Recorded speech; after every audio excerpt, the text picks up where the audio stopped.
सिंहासन बत्तीसी। तीसरी पुतली चंद्रकला। पुरुषार्थ और भाग्य में कौन बड़ा। एक बार पुरुषार्थ और भाग्य में इस बात पर ठन गई कि कौन बड़ा है।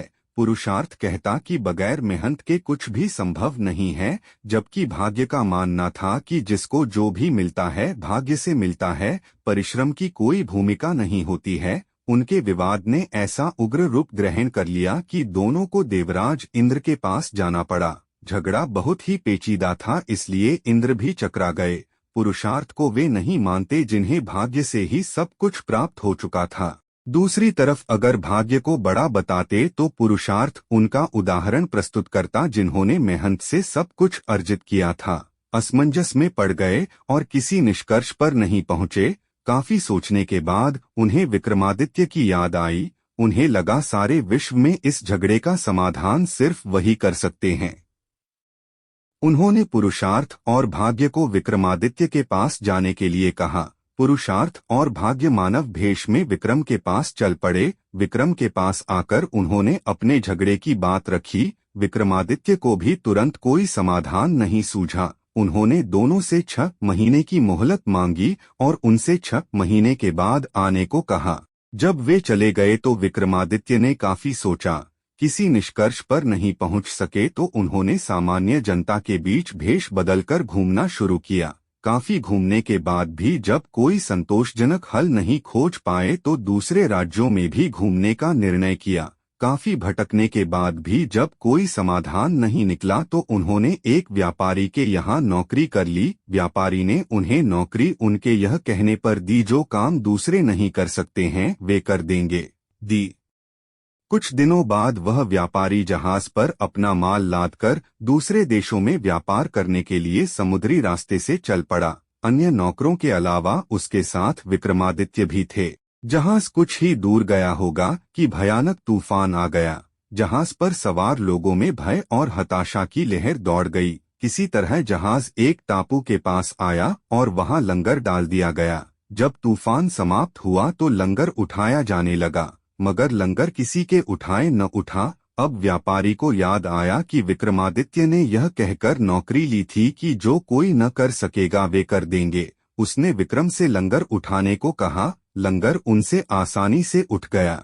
लंगर उठते ही जहाज ऐसी गति से बढ़ गया कि टापू पर विक्रम छूट गए।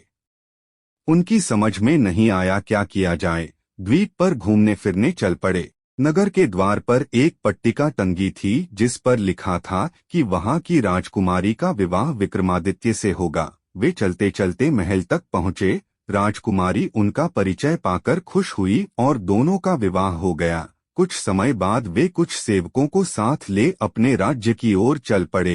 रास्ते में विश्राम के लिए जहां डेरा डाला वहीं एक सन्यासी से उनकी भेंट हुई। सन्यासी ने उन्हें एक माला और एक छड़ी दी। उस माला की 2 विशेषताएं थीं। उसे पहनने वाला अदृश्य होकर सब कुछ देख सकता था तथा गले में माला रहने पर उसका हर कार्य सिद्ध हो जाता। छड़ी से उसका मालिक सोने के पूर्व कोई भी आभूषण मांग सकता था। सन्यासी को धन्यवाद देकर विक्रम अपने राज्य लौटे। एक उद्यान में ठहरकर संग आए सेवकों को वापस भेज दिया तथा अपनी पत्नी को संदेश भिजवाया कि शीघ्र ही वे उसे अपने राज्य बुलवा लेंगे। उद्यान में ही उनकी भेंट एक ब्राह्मण और एक भाट से हुई। वे दोनों काफी समय से उस उद्यान की देखभाल कर रहे थे।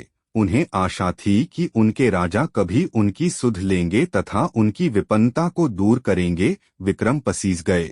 उन्होंने सन्यासी वाली माला भाट को तथा छड़ी ब्राह्मण को दे दी। ऐसी अमूल्य चीजें पाकर दोनों धन्य हुए और विक्रम का गुणगान करते हुए चले गए। विक्रम राज दरबार में पहुंचकर अपने कार्य में संलग्न हो गए। 6 मास की अवधि पूरी हुई तो पुरुषार्थ तथा भाग्य अपने फैसले के लिए उनके पास आए। विक्रम ने उन्हें बताया कि वे एक दूसरे के पूरक हैं। उन्हें छड़ी और माला का उदाहरण याद आया। जो छड़ी और माला उन्हें भाग्य से सन्यासी से प्राप्त हुई थीं, उन्हें ब्राह्मण और भाट ने पुरुषार्थ से प्राप्त किया। पुरुषार्थ और भाग्य पूरी तरह संतुष्ट होकर वहां से चले गए।